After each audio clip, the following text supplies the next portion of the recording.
Драги родители, јас сум Ирјана Светковик, психолог при Психолошки центар Алтернатива. 10 октомври е Ден на менталното здравје. Оваа година би сакала овој ден да го посветам на менталното здравје на младите спортисти. Како да се зачува тоа, бара низа чекори на поддршка од родителите. Секој родител посакува да го види своето дете како напредува успешно во спортот и тоа во најдобра можна форма што може да биде. Периодот на започнување на индивидуални и клубски спортови е најчесто во училишната возраст, кога децата веќе подобро може да одржуваат внимание и концентрација. Спортувањето е одличен начин за емоционален и социјален развој. Тоа е процес низ кој децата имаат можност да искусат широк емоционален спектар, како на пример радост, веселост која може да стане и неизмерна среќа, но и загриженост, напнатост или страв. Тага, потиштеност или лутина која може да кулминира и до бес. Сите емоции треба да се уважуваат како нормални и очекувани, бидејќи сите тие впрочем вршат некаква функција. Односот на родителите кон нивните млади спортисти треба да биде поттикнувачки. Поставувајте прашања на љубопитен и заинтересиран начин.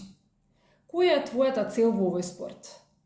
Понатаму можете да прашате: како мислиш дека можеш да бидеш поуспешен? Кога тој или таа зборува, добро слушајте, почитувајте ги одговорите, дури и доколку не ви се допаѓаат. Дозволувањето на вашиот млад спортист да има своји цели и желби гради самодоверба, што е поттик да се даде најдоброто од себе. Може и да го прашате: како помина вежбањето? Како се чувствуваше на денешниот тренинг за поголеми деца? Или како ти беше на денешниот тренинг? Дали беше среќен, луд, фрустриран или можеби тажен за помалите деца? Бидете умерени, едно или две прашања го покажуваат вашиот интерес, додека премногу прашања може да делуваат на вашиот млад спортист дека го притискат и да не се чувствува пријатно. Понатаму треба да следи пофалба за напорната работа. Секогаш имајте во предвид дека пофалбата е магична и носи огромна мок за успех. Треба да биде искажана со кажување на името на детето, со топлина, прифаќање и разбирање.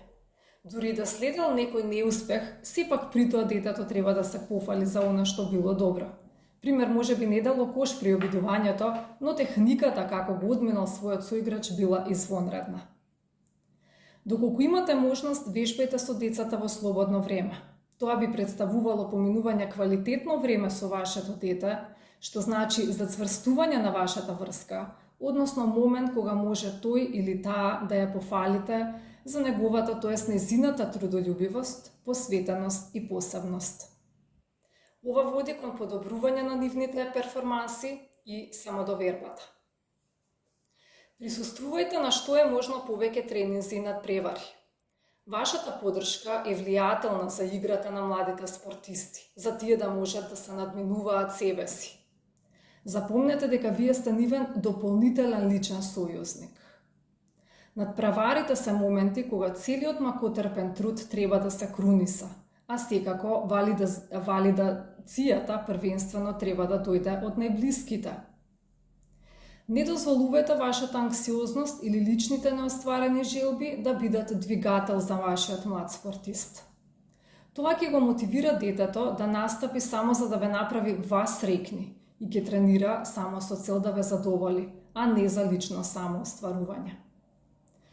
Менталното здравје кај децата е блиско поврзано и со нивниот спортски идентитет. Детството е период на развој на љубовта кон спортот. Така и многу деца представува огромна страст, неизмерна желба и врвно уживање.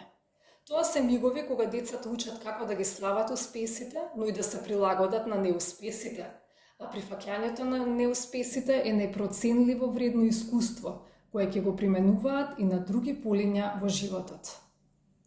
Драги родители, ви благодарам за одвоеното време.